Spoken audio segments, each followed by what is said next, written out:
We're going to talk about the attribute dictionary today. It's a key component of the catalog system inside of Merchant Ops. And the main thing is that most products, as you know, have a set of attributes that you track about them. Now, there might be simple things like name, description, and feature sets, but specifically when we start thinking about how users search on a website, there may be other attributes that are really critical about a product, like its activity that it's used for, actuation, maybe in the case of like bow hunting, air chambers, etc. And the list can go on and on. In this example, we have over 688 attributes that are being tracked. And those attributes can have values. So for example, in this ability level, if you take a look at it, you'll see there's advanced, beginner, expert, and intermediate. You can obviously set these, you can edit them, add new levels as you see fit, but they're a critical component, and generally you will want to set these attributes up at the very beginning when you sign up for Merchant Ops, because without them, it's hard to use some of our enrichment capability.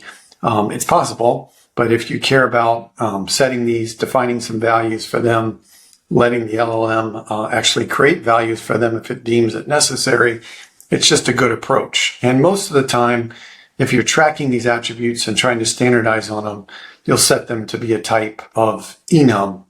So I'll explain a few things. You can create an attribute manually if you wanted to.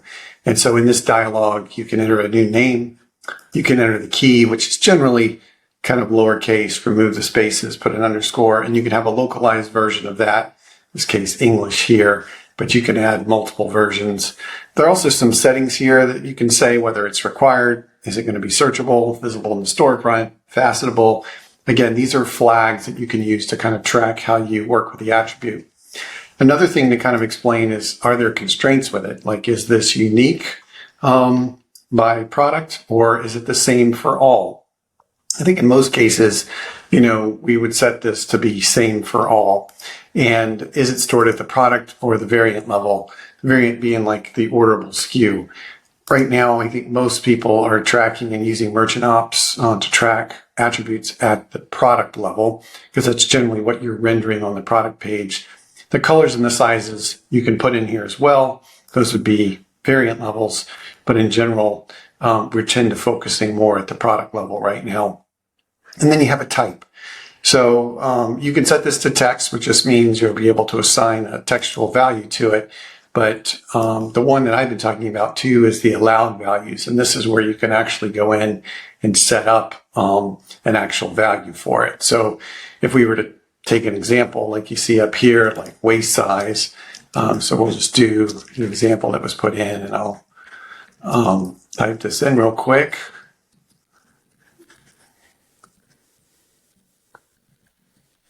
All right, I'm going to leave same for all product category. I'll skip for now, enum, and then I'll add a value. So a value for the waist size could be 30, and that value would be 30 inches, for example. Put it in, and then you could add the next value. And this would kind of force your merchandisers and the system to try to standardize on a set of values. And that's useful if you want to create consistency across products from different brands and manufacturers. So you can work through this list in a manual fashion if your catalog's not huge, and then eventually save it and create the attribute. So it's an example of creating it. Or you can go through an upload process.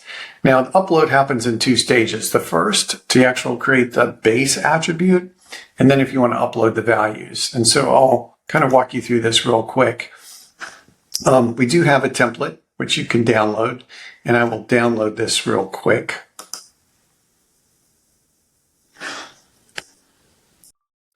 Now, this is an example of what that spreadsheet looks like, just the template. And so you have the key, like color, size, weight, material, activity, the name, which is the visible name that you would show to it, the type, enum, text, enum, whether it's a multi-valued attribute. So, for example, activity could be running and walking and hiking.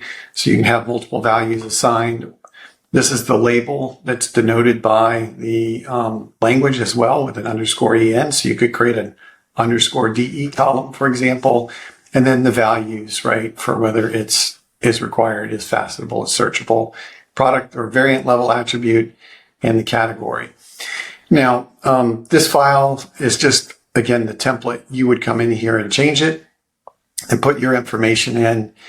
So what I'm going to do is going to move this out of the way, and then I have a clean place to upload this. So I'm going to go in here, click Upload Attributes, and I will pick the file.